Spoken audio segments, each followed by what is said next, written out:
that anybody who receives government funding, such as welfare or EBT food stamps, they should be drug tested.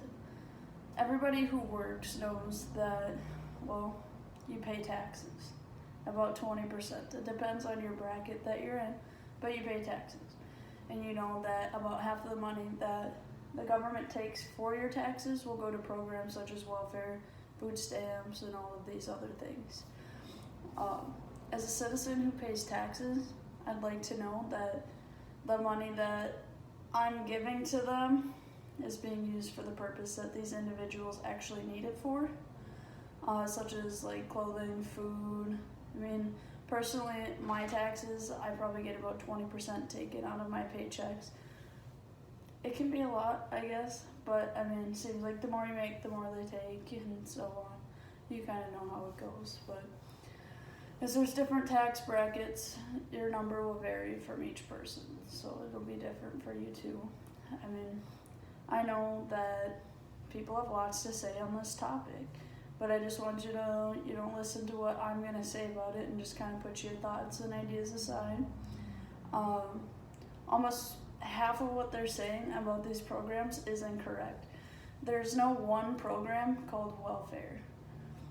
This word is referred to government assistance programs to help Americans who are struggling with poverty. A few of these programs are Medicaid, unemployment insurance, Social Security, temporary insurance, and food stamps. These are just a few of the programs that it is categorized with. Now, I'm a firm believer that welfare helps people, don't get me wrong. Census Bureau provided us with data that proves that if Social Security didn't exist, 27 million more people would be in poverty. This program helps people get back on their feet and really fast, and that's why it's a nice program that we can offer to people. It's not something that people like to say that they're on because their pride will be cut down or whatever the reason is. People don't like to be like, oh hey, I got food stamps. People don't do that. They don't want attention like that. But back in my hometown, this lady named Linda, she got help through Social Security, which is a welfare program.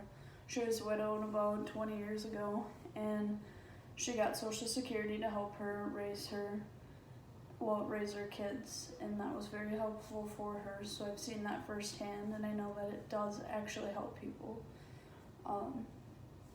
But to get on with my topic, a lot of people who are in the lower class, they have their struggles, and I'm not saying that it's just them that struggle, but a lot of people, they're just in a dark place. They don't know what to do, so they turn to self-medicating with like drugs and stuff. Like, I'm all for helping people who really need it, but if your self-medicating leads you to needing welfare assistance, that's not okay with me, and a lot of people would agree to that statement. I'm aware that it's not just lower class people who struggle with addiction. Almost everyone at their point in their lives have their own struggles with something. The Foundation's Recovery Network has reported that about 20% of the people on some sort of welfare programs are addicted to some sort of illicit drug the year prior to being surveyed. I'm not saying that these people need to be left in the dust. I'm saying that everybody who applies for welfare should be drug tested. The ones who can't pass tests, they should still be helped out, don't get me wrong, but they should go through some sort of program like sobriety or go to rehab while receiving this government assistance. Dual diagnostics say that someone who makes less than $20,000 a year annually is about 1/3 less likely to recover than somebody who makes $70,000 with a cocaine addiction. That's just cocaine though, that's not considering the other drugs that are out there. But with a drug test being required for welfare assistance, this helps ensure that this money is not being wasted on illicit drugs and is actually helping people that need it.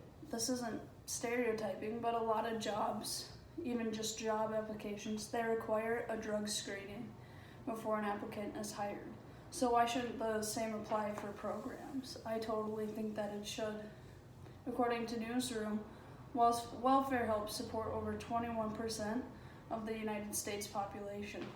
That's about 1 in 5 people who are getting help through these programs. I believe anybody who applies for any sort of welfare program should be drug tested. It's not to boot them out from assistance, it's to ensure that if in fact a drug screening has failed, that they get help from rehab centers while receiving this assistance. They should be able to opt into random drug tests and just be checked up on and know that they're getting better, they're improving. I think it's very important that people know what these programs are used for, but I see people abusing these programs on a daily basis. I'm a manager in Sioux Falls, and about 75% of the customers who come into my convenience stores use food stamps. I don't find anything wrong with that. Like, I'm all for helping people. But they spend it on stuff like candy, soda, and they just get a bunch of junk. Like, go to Walmart, get actual food, like twice as much money you're spending at a gas station versus if you go to Walmart, it's so cheap. Like, you can't even, I don't know why people don't just do that. But a lot of the people who come in use EBT, they're tweaked out. They're on drugs, they're on meth, they're on something. And the ones who aren't, they come up to the counter with all of this junk food. Whatever, not my money, but it is. That's why I have strong opinions about this. They set down all their stuff, they buy it, and then I'm like, oh, hey, have a nice day. And they're like, oh, I need 4 packs of this kind of cigarette. And I'm like, okay, but you just, what? And then they prepay $2 in gas. Like, why do you do that? Spend your money to help you. Don't spend it on a bunch of junk food. It just doesn't make sense to me. But yep, 100%. I believe that anybody on welfare program should be drug tested, and I hope that this makes sense to you guys too.